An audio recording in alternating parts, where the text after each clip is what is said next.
Hi, everyone, and welcome back to Reflect Forward. I'm your host, Kerry Siggins. I hope you're having a fantastic day. I am embarking on a no negativity challenge for 24 hours to see what kind of changes happen in my life. I'm just so tired of all the negativity that's out there, and I am definitely feeding into it by complaining or whining or I don't know, just generally not feeling great. So I decided that's it. I have to take it into my own hands because I'm the only one who can control the thoughts I have and the words that come out of my mouth. And I'm going to not say anything negative, not talk about anybody, not complain, nothing that would put negative vibes out into the universe for 24 hours. So I am embarking on that journey tomorrow morning as soon as I wake up. And I'll give myself 24 hours and just see what it feels like. Of course, part of that I'll be sleeping, so it's not entirely fair, but I think it'll be a good way to see how much better life can be if you're not complaining. That means I can't read the news, which I am a news addict. I love reading the news. I love politics. I know it's weird, it's crazy, and probably somewhat sick, but I know I'm not the only one out there. And so to not be putting negativity out in the world, I have to not read the news. So no more doom scrolling. I think it's going to be really good. So that's going to be my next 24 hours. And I will report back on how it goes. I encourage you to consider doing the same. Okay, let's talk about my guest today. I am really pleased and honored to have Yosh Eisbart on the show today. Yosh is a serial startup guy.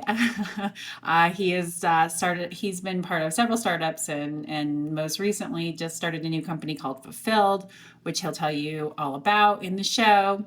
I met Yosh through the IoT company that Stone Age bought in March of 2020.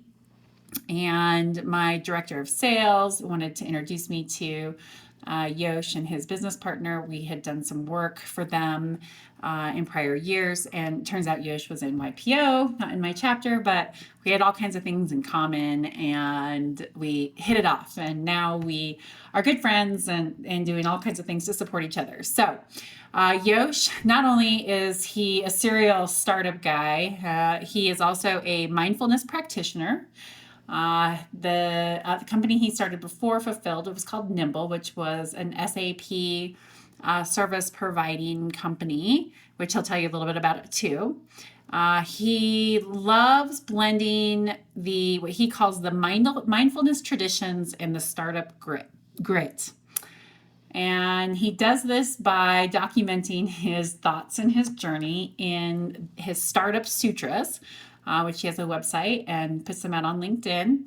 And he's going to turn into a book. And his goal is to maybe save some people from making the same mistakes that he did in his startups, and maybe be entertained and laugh a little bit along the way. So I'm really excited for you to meet him. Hang tight, and I'll be right back.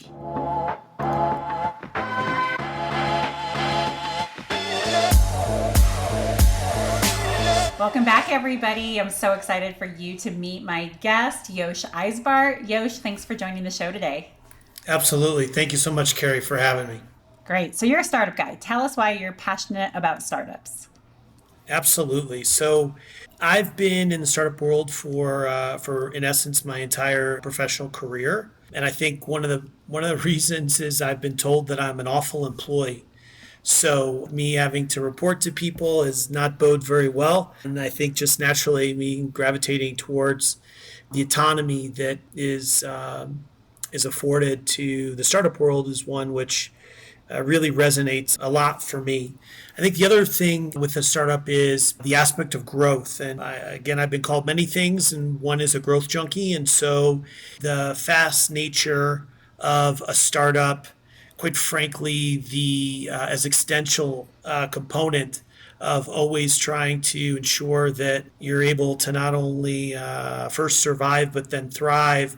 That level of excitement and adrenaline and growth and build and creativity is one which I found fits my personality to the T. So let's talk a little bit about that growth junkie because I like that a lot. And there's lots of different reasons why people get involved with startups or choose to do a startup. So is your motivation growing a company and adding building value to sell it, or is it to create a great customer experience or customer service or product or a combination of both? I think it's really all the above. Ain't gonna lie, from a financial perspective, the ability to build your own opportunity and being able to kind of craft your own path as an entrepreneur from a financial perspective, from a startup, if you're able, that for me, the financial aspect, without question, is another driver. I think the other driver is in the startup world as a generalization, we've got the opportunity to be a lot more nimble, be able to pivot more quickly on many different aspects. One of which is being able to provide better experience for our customers. And so, being in a large organization, there tends to be more gatekeepers, more decision makers, more bureaucracy, more politics. In a startup, I mean, in my past startup of 12 years, I had the ability to make decisions like that. And so if we needed to hone in on a specific deal or be able to come in at a lower margin, or if we wanted to have some type of project be research and development or building brand or creating a whole new business line. These are things that I was afforded the opportunity, being in a startup. So the nimbleness, the ability to pivot quickly, definitely in my mind, is a huge component of the entrepreneurial startup world. Yeah, I love that aspect of it. And even though Stone Age isn't a startup company, that's the way I try to run it, is to keep that nimbleness there because it's going to be a startup that disrupts us. It's not going to be a competitor that we've had for the last 30 or 40 years, most likely. I'm not saying it could never happen, but I pay way more attention to the startups because they do have that nimbleness and the ability to say, oh, I can do this quickly. So I really try to run us like a startup. Hey, we can be a 40-year-old startup. And agileness is a core value of ours for that very reason. So that really resonates with me. That's awesome. And Stone Age is lucky. They've got leadership that understands that, and you're able to operate more like a dinghy as opposed to a steamship. Quite frankly, I Yeah. think that's the way that so many organizations now, from startup all the way to Amazon, they're being a lot more entrepreneurial to be able to gain an advantage for sure. All right. So give us some insight into your latest venture, Fulfilled. What problem are you trying to solve? All right, let's get into it. So Yeah, let's do it. my latest venture is an intelligent warehouse management platform called Fulfilled. My business partner, Michael Pytel, or Professor Pytel as he's often known, and I have been together for 15 plus years.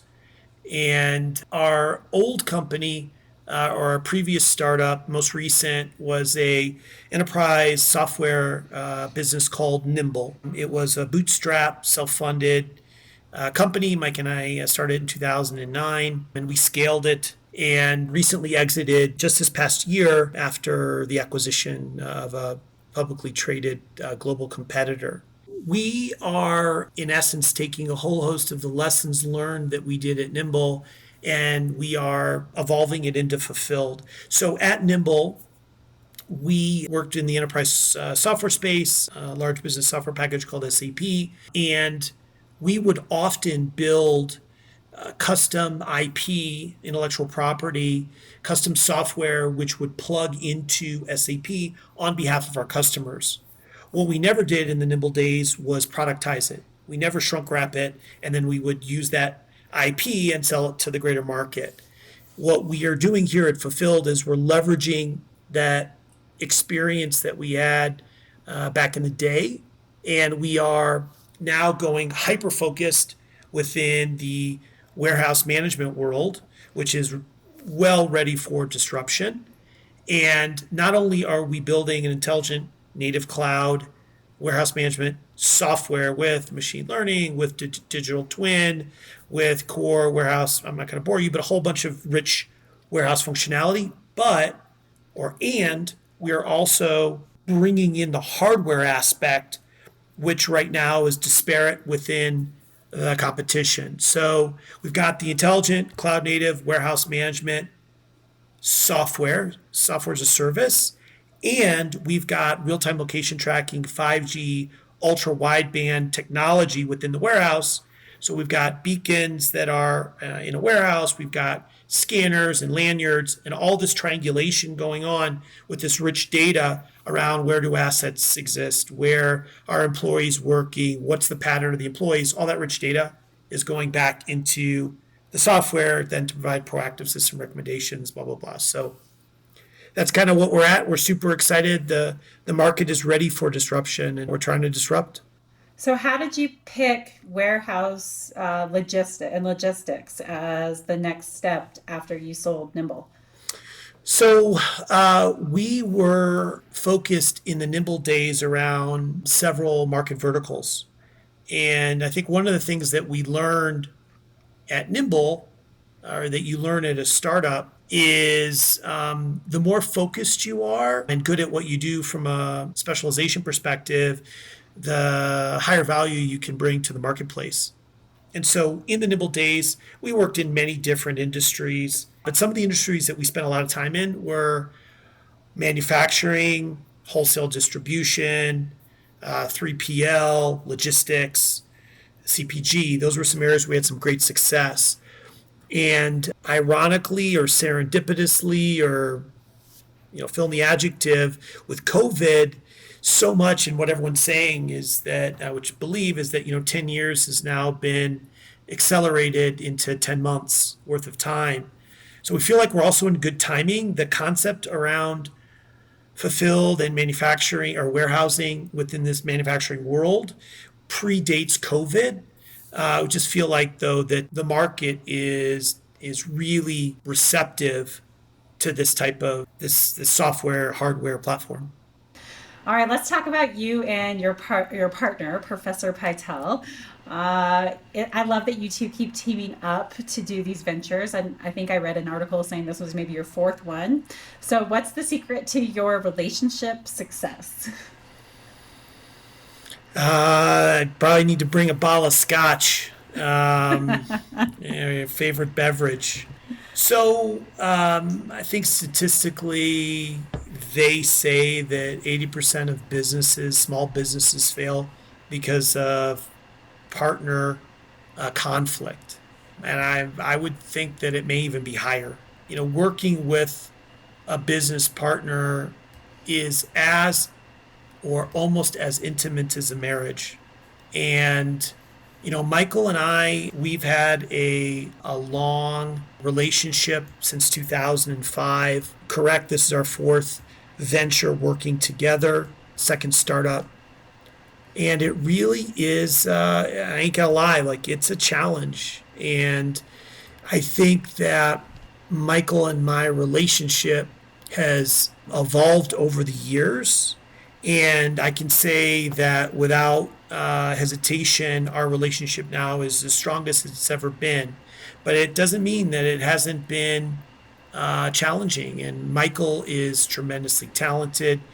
He's the 1% of 1%. And, I bring some value to the table. But we're both strong knuckleheads. And we both have strong egos. And over the years, those egos have definitely have bumped heads.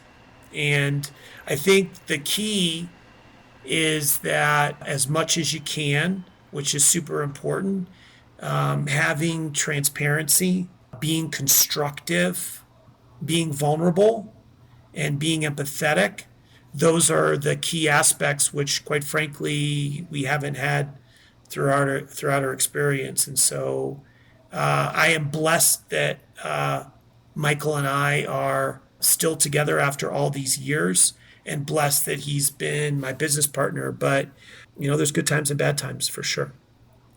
Yeah, I really appreciate your honesty with that because I think anybody who has started a business with another founder has experienced very similar things. And it happens within executive teams, no doubt. People who have different ideas about how the company should be run. I mean, I had a COO who wanted to be CEO, and we tried for years to figure out how to be able to coexist. And we worked on so many things and did coaching and like even quasi counseling of like trying to figure out like how do we do this so our styles can both mesh and so I know how difficult it is, and ultimately it just we just had to part our ways so we could still remain friends. But I think it's a very real thing and something that I don't know that a lot of people like think about, especially who aren't necessarily founders or who are in those really like, kind of co positions where, you have to work really well together to make important decisions for your organization. Realize how how much work it takes to work on that relationship. I think you're right. It is a lot like a marriage. You have to look at it as I'm committed to this and what am I going to do to make sure I can work through conflict. So I appreciate your honest answer there. Thank you. Yeah, I think, yeah, the emotional aspect I think is often not appreciated or really explored. And mentioned before, I mean, the vast majority of partnerships fail. I think the other key aspect is self awareness. And there really needs to be self awareness on both sides, right? Like, I need to know what I'm good at and what I'm not good at. And I need to be able to defer to Michael when we're talking about certain things that he crushes. And sure, I have an opinion, but I need to be able to defer to him to be able to run with that and be comfortable with letting go of the reins. And then the other part, which I had mentioned before, is the constructive dialogue. I mean, you can be passionate. I can be passionate. I can be forthright. I can be strong, but I need to be constructive. And if I'm going after someone, and again, this holds true to whether it's your business partner or whether it's your manager or whether it's someone that you're working that reports into you, there needs to be a level of constructive discussion because if you are hurtful or insensitive, it erodes all sense of trust. So Yeah. You say that, we don't really want to talk about the emotional aspect of it. And I agree with you. And I think that that's a mistake a lot of people make is that it's like, oh, well, this is the workplace. So we just need to leave that stuff out of it. And it's not true because we're all human and we are all messy and we all have emotions. And emotional management is so important in our maturement from that's my son's word maturement from a young age all the way through adulthood, right? We're always hopefully maturing emotionally, and I talk to my teammates a lot about that. Emotional management is so important, and that's what we're going to work on, whether it comes out in an angry outburst or it comes out with by shutting down or it comes out in tears. We have to be able to understand when those triggers are coming and deal with it because we're all human and we're in the workplace. And I will tell you, it's very uncomfortable for people, a lot of people, not everybody, to have those conversations about emotion does happen at work all the time. So I think it's a really valid point that you brought up. I'm a big believer in that, and I think I know that it's taken me years and years and years and decades to try to get incrementally better. But I was reading recently in terms of EQ is greater than IQ, and it's trite, but it's true. Emotional intelligence is paramount for successful relationships, whether a startup or other. Yeah, I agree. I'm now on to like this next level of how do I like let go of my attachments to things. When I get really triggered, it's usually because I'm attached to something. I'm attached to my opinion, an idea, the way I've always done something. And so like how do I manage my emotions now by not having so many attachments to things? And that's a really big challenge to get to that point, just to be like, okay, I'm going to just let this go and see what happens. It's like, whoa, this is really uncomfortable, but it's also the root of all of, I don't know, our problems. It usually comes from an attachment to something. What are your thoughts on that? some Buddhist tenets around non-attachment are fundamental to how we approach the workplace and how we approach life. And much of that has to do with, and I'm no expert. I'm an expert in attachment. I'm not an expert in non-attachment, but the ability to flow, the ability to let go, the ability to defer. Much of that has to do with insecurities and fear and ego, and it's a practice without question. It's a tough practice. All right. So, how does mindfulness play into all of this for you? I know you're a mindfulness guru, or certainly passionate about it. So, how does this play into your life and your business? Sure. Great segue. So, I'm not a guru. I am not an expert. Definitely a practitioner. Practitioner for a long time. Mindfulness pervades, is pervasive and is in every aspect of our lives. And as you'd mentioned before, developing the emotional intelligence among your company and your teams is a real evolved way to approach healthy businesses and healthy relationships. I think that the more that we're able, specifically in the professional world, to be able to integrate a more thoughtful approach on how we want to build our businesses, run our businesses, interact with our employees, with our managers, etc. It can really be a powerful tool, and maybe in many respects, it's no longer a differentiator, but more it's a must-have, especially with maybe some of the new generations of workers that are coming in, where they want to work for a company that has purpose, independent of it. Doesn't mean we got to cure cancer, but what's the purpose of the company? What's important to the company? What are the company's values? And it's not just a placard, but how do we live by them? How do we model them? And so, from a mindfulness perspective, one of the things that is a constant golden thread in how we try to operate our lives and our businesses, and again, disclaimer, no expert, just someone who's practicing and failing often, is how do we respond to things? What's our reaction, right? Viktor Frankl, the Holocaust survivor and Austrian psychiatrist, scholar, wrote in Man's Search for Meaning, between stimulus and response, there's a space, and in that space is our power to choose. And in our response lies our growth. I wrote it down because it's very important. In our response lies our growth and our freedom. I think that from a mindfulness perspective, the more we're able to pause for a second as opposed to instinctively react is an opportunity for growth and an opportunity for us to be better leaders, be better founders, be better CEOs, be better managers, blah, blah, blah, blah, blah, etc. And so mindfulness is a huge aspect. I write about it.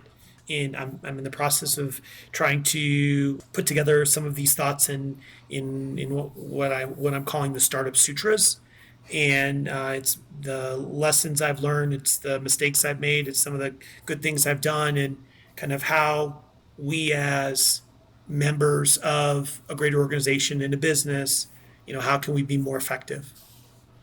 So I love that quote that the growth happens between the stimuli and our response, and it reminds me of just on Monday, I guess it was my son, my 8-year-old son, who's the most articulate, amazing, profound human being I know, came in and I'm doing yoga. And he says, Mama, can I go down and watch TV? And I said, after you read for 10 minutes. And he negotiates because he negotiates everything with me. So we negotiated on 5 minutes. And then, but I was irritated because I'm in the middle of doing yoga, being relaxed and, being mindful. And he says, so that's okay. I was like, whatever you want, Jack, fine. Just do whatever you want. You do anyway. And he closed the door, and about 30 seconds, he comes back in, and he has this big lip and, holding back tears. And he says, Mom, I really don't like it when you respond that way to me. And I paused and I was like, oh, God, you're so right. Like, it was such a snarky comment between, my annoyance that I was interrupted in my yoga, and he wanted to watch TV instead of just do what I asked him to do read for 10 minutes. And I gave this response, this reaction, and the way that he said it was so profound, because like that's where the growth was. Like, I didn't have to be that way to him because I was annoyed for other reasons besides, well, I do get annoyed with TV, but I just was so appreciative that he came back in and he told me that. Like, what a lesson. And I've thought so much about that over the last couple of days, because it's so true. Like, do I really, do I really want him to say to me, I don't like it when you respond that way to me? And I'm not teaching him the right way when I respond in a snarky comment. So I just had this like real example with a lesson from my 8-year-old, which of course there's so many profound lessons that our children teach us, in that same exact lesson right there. Yeah, no, totally. I have four kids, 12, 8, and 7, and they're little teachers, and there's tons of teaching moments just like that every day. Absolutely. And it really does just take being mindful. But it's so hard to do. How are you practicing to get better at being more mindful? And especially not just in your own personal life, but how do you bring that into your business? So it's hard. I mean, I think that's why they call so many of the mindfulness traditions practices. Whether it's yoga or whether meditation, it's a practice, and it needs constant reinforcement. I mean, for me, I do my best to try to carve out time, hopefully every day, while it's quiet, ideally in the house, which is before folks wake up. And I try to carve out some quiet time just to kind of sit and breathe. And so I have a pretty regular vipassana practice of seated mindful breathing. So for me, I mean, that's the one of the most consistent practices that I've had over the years. I can tell you that I know for me that when I'm able to sit, that my day starts out differently, and the way that I react, at least initially, is different. So it's had a profound effect on me. But everyone's got different experience traditions. Some people need to go running and have some time for themselves. Some people, I don't know, zone out on a video game or what have you. But for me, the sitting has been an important piece of trying to be a lot more mindful in my day to day. All right, let's pivot and talk a little bit more about Startup Sutras. You mentioned it earlier, but I'd like to do a little bit more of a deep dive into it. So tell us what they're all about and what you're trying to achieve with them. I am pretty active in LinkedIn, and I have multiple articles within LinkedIn called the Startup Sutras, and they've been dated back years past, and I'm starting to get a lot more consistent with writing. And really, they're all about much of what we've spoken about before. How do we better emulate and model empathy? How to navigate conflict in a startup. They're definitely startup centric, hence the name, but it doesn't mean that these types of lessons are not applicable in larger organizations. But really, kind of the thought behind the Startup Sutras, it's these short, bite-sized nuggets that explore the nexus between startup grit and mindfulness. Yeah, great. So I like that. I love that statement on there that you have learned the potency of blending those two together. So what exactly do you mean by that? Startup grit and mindfulness. In the startup world, especially, there is so much focus on type A and no failure, no retreat. And that's not that I don't think that's the most effective way to successfully run a business. And so really the startup sutras are trying to provide for startups one perspective on how integrating mindfulness tradition around the middle path, around non attachment, around more of an empathetic and vulnerable way. Again, without going to the other extreme of being, in the fetal position, crying in the conference room. But how do we blend both of them to be able to have a healthy, fun, and successful startup journey? Yeah. The end.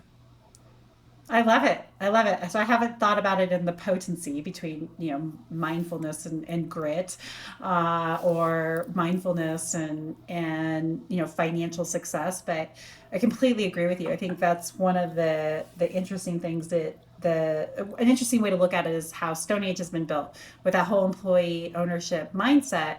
We really are about taking care of our employees and creating this whole different type of mindset where you think like an owner, you act like an owner, and you go above and beyond because you care really deeply about taking care of the customer and being a great teammate because this is your business.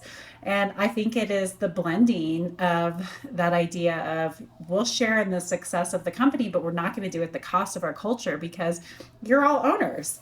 And so I think that I really like the way that you state that because I think that more and more businesses need to think about it, think about how they're treating people, and especially the very people who are helping to build their success. So Now, bingo, that's a good and statement.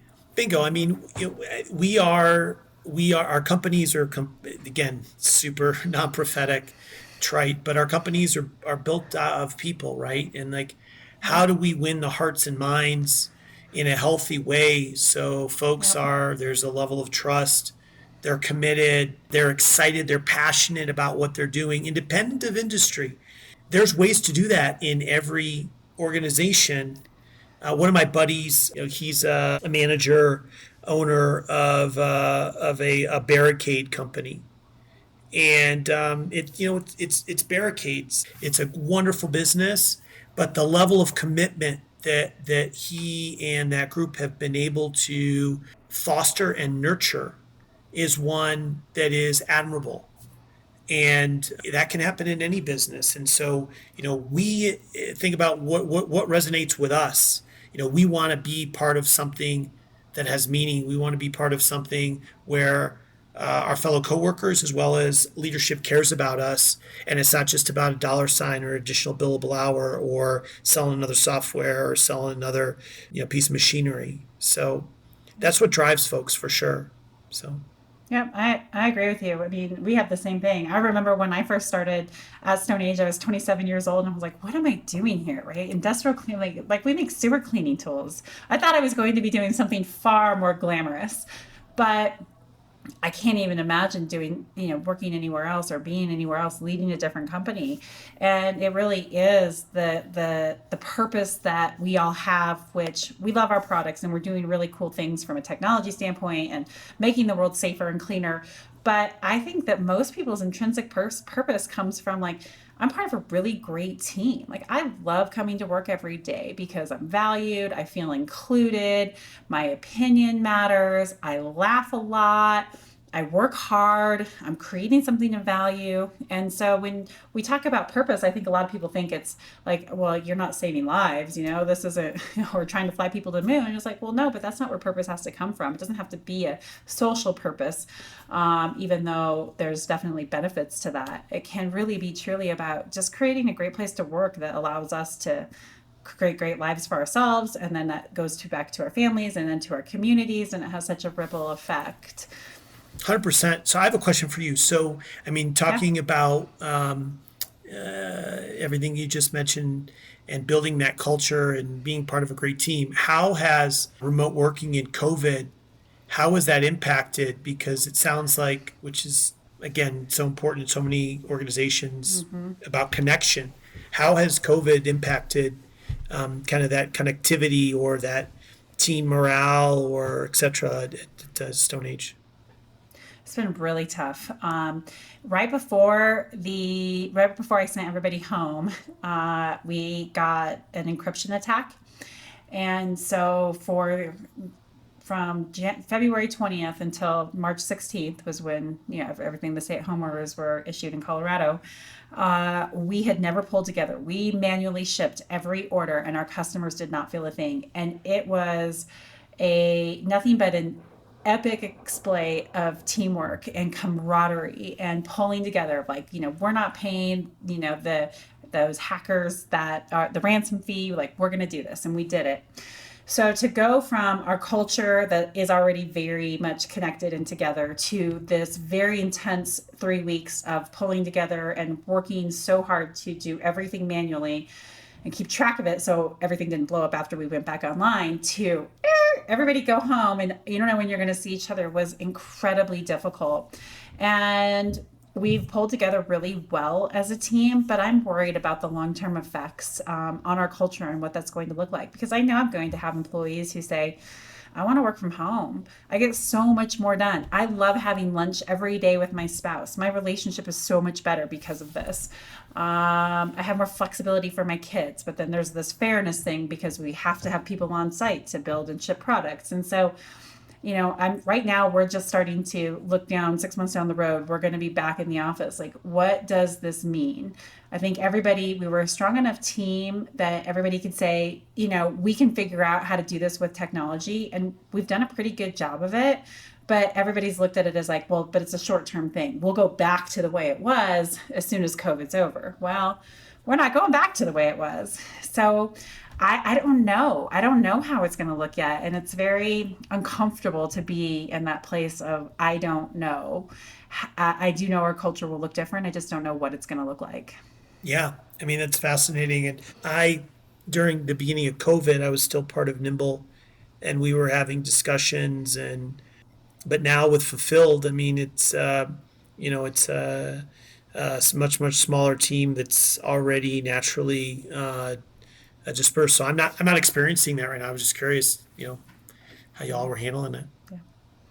Yeah, it's gonna be interesting. We're going to have all kinds of issues, some that I can already predict and see, and so how do you address those? And then there'll be things that come up that I didn't see, and we're going to have to be flexible and agile because we have no idea what is going to happen. We don't know what's going to happen with the vaccine, and can we all go back to work? I mean, maybe we can't. There's just going to be some very different things that we're going to have to that all leaders are going to have to be that are going to be thrown at leaders that we're going to have to deal with as they come, because it's definitely changed forever.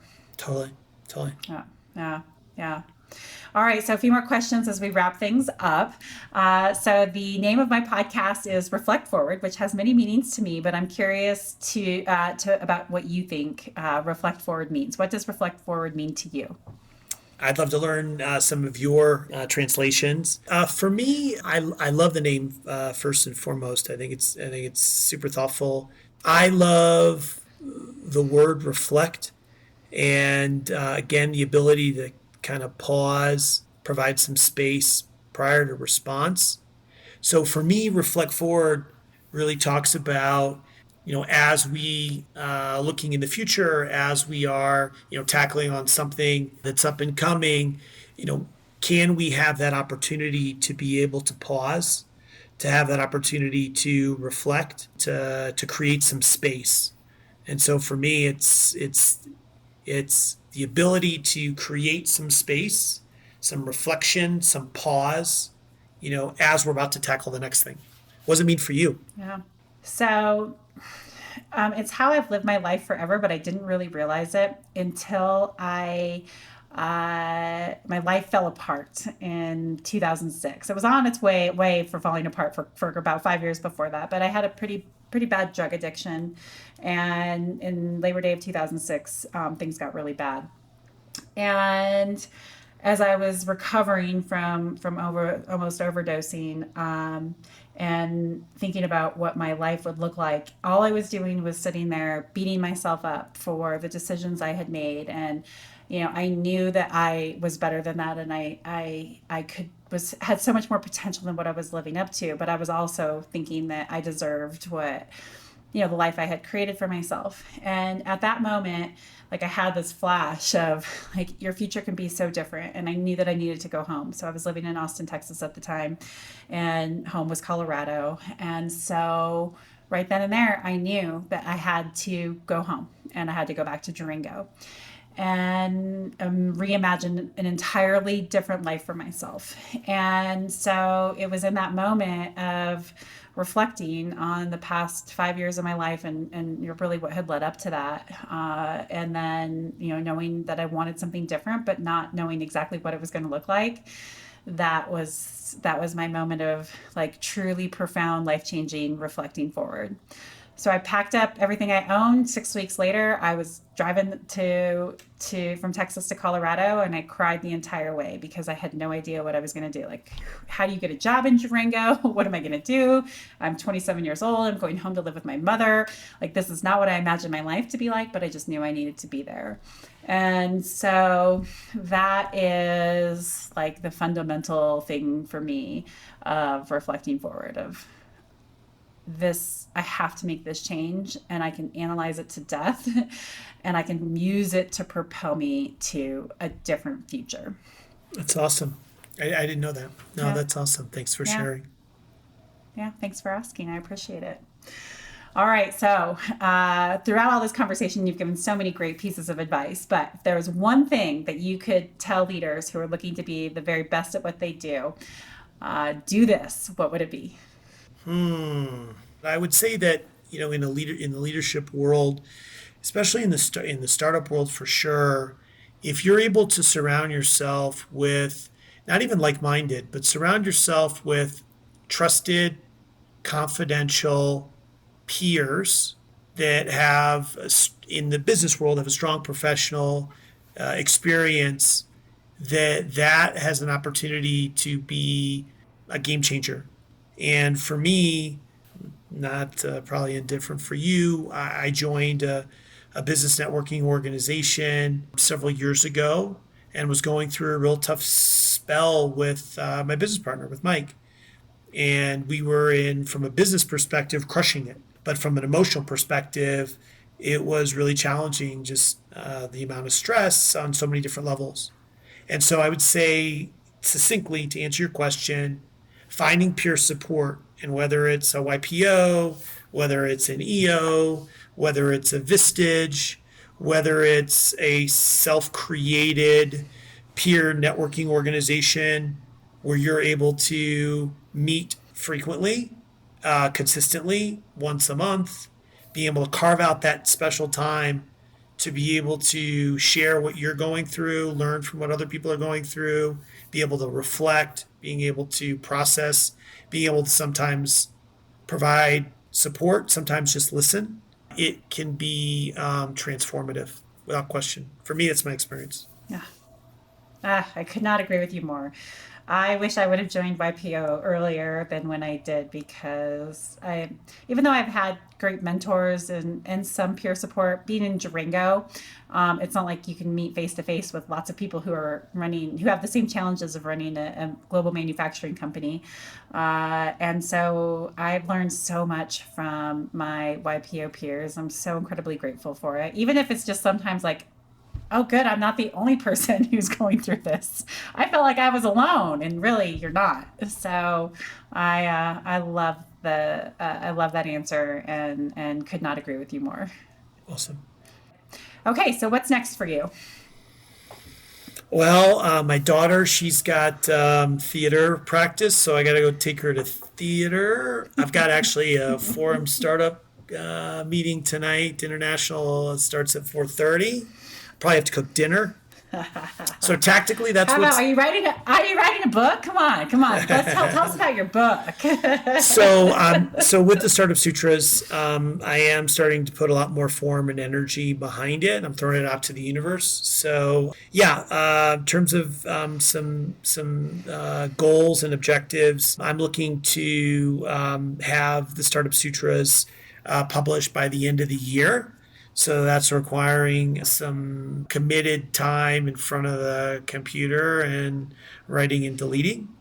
So that's a big one. And then with kind of my core business with Fulfilled, we are full on in startup grind, and we've got our MVP to be delivered by the end of this quarter. So we've got another couple months, and so Professor Pytel and his team are grinding away at that. They're doing all the heavy lifting there, and at the same time, I am in discussions with prospective beta customers, along with those that we already have, to be able to have early adopters and customer references. And then at the same time, we're looking for some strategic capital to help us put some more gasoline on the fire to be able to scale. So, got some BHAGs, as they say, big, hairy, audacious goals to complete within the next couple months. So, That's great. That's great. Well, good luck with writing a book. I know that it's not easy. I'm trying to do the same thing, and also while running the company and being a parent. So I wish you the best of luck. How can people find you? So I am always about connection, always about networking, always about meeting folks. And primary method of communication is on LinkedIn. So on LinkedIn, you can find me, Yosh Eisbart. I also have a website, startupsutras.life, which is a compilation of many of the sutras that I have online on LinkedIn. And if folks have any questions or ways that I could be of value through network connection, feel free to reach out to me via email, which is yosh at fulfilled, fulfilled.io, no E, fulfilled.io. Would love to connect. Awesome. All right. Well, thanks so much for coming on the show today and sharing your experiences and your thoughts on life and leadership. It's been a profound conversation. Thank you, Kerry. Thank you for having me. Thank you for sharing some things with us. So great podcast. Thanks. All right. Hang tight and we'll be right back.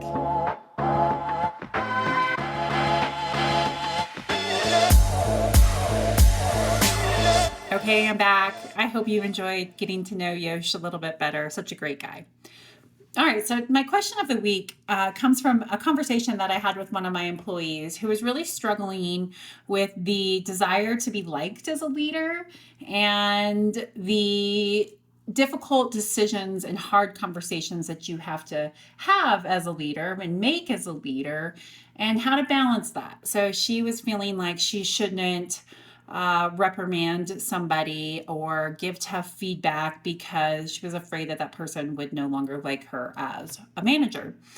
And so I was really glad that we had this conversation because I too have felt that same way and still do a lot of times. And the journey to being a well-respected leader is one that is never ending. That's for sure.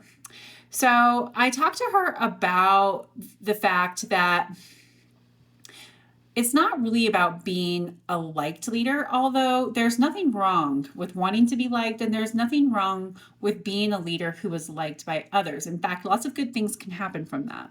What really we need to strive for is being an authentic leader. And being an authentic leader means that you are straight up, that you keep it real, that you speak your truth, that you are honest about what you see, and you are not afraid to course correct and give feedback and help people on their performance journey.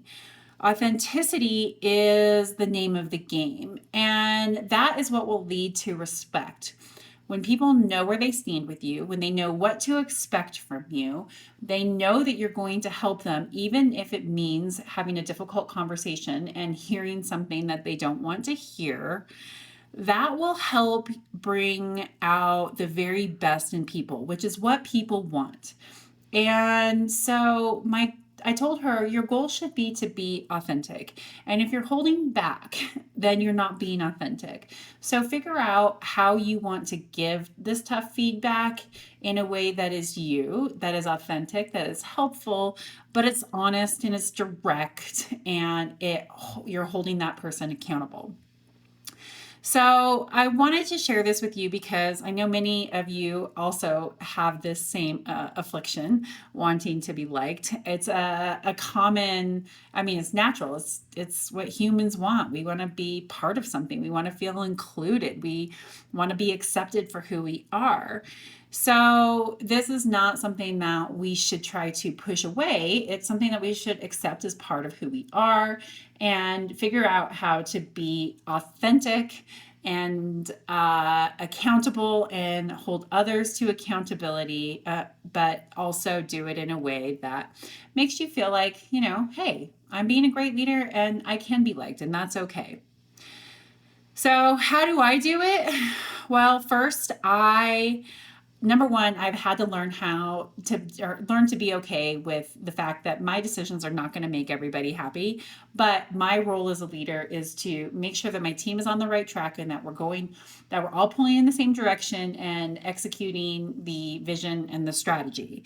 And not everybody's going to believe in that. Not everybody's going to agree with it. And that's okay. So I have to still make decisions about what I think is best for the organization, best for the team, best for the individual with the information that I have. And I very well could be wrong. I've been wrong a million times. But that still means doesn't mean that I don't make the decision. I do. You still have to make the decision. I think what helps with that is explaining the why behind your decisions. You need to bring people along. And even if people don't necessarily agree with it, if they understand why you're doing it and feel that you're being honest and transparent, it will create loyalty and trust. Don't be afraid to have the hard conversations. People want to know where they stand with you.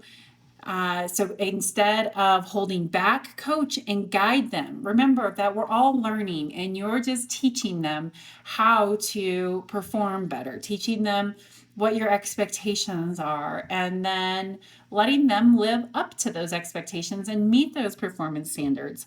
I think that's a really important piece of this. I think it's really important to be direct, but you can do it with kindness and respect. Consider how you want people to feel when they leave your presence. I want people to feel empowered and that I believe in them, even if I'm giving tough feedback. So I choose my words and my tone and my timing with that in mind. I don't want someone to feel reprimanded or insecure, even if it's tough. It doesn't mean that I'm not holding them accountable, but they're still empowered to make a change. I'm also open and I share things about myself, and that allows me to connect with people. And having a little bit of vulnerability shows that, that you're human and we all are human. Leaders are no different than anybody else. And when we have the humility to say, I've really screwed up or I'm nervous about this, we can build long lasting relationships and deep connections where people want to be around us. They respect us and they like us because we're being authentic. So that's my advice on likability. I hope that resonates with you. Please feel free to reach out and ask me a question, and I'll put it on the show. Thanks so much. Have a great day, and I will see you on the next episode of Reflect Forward.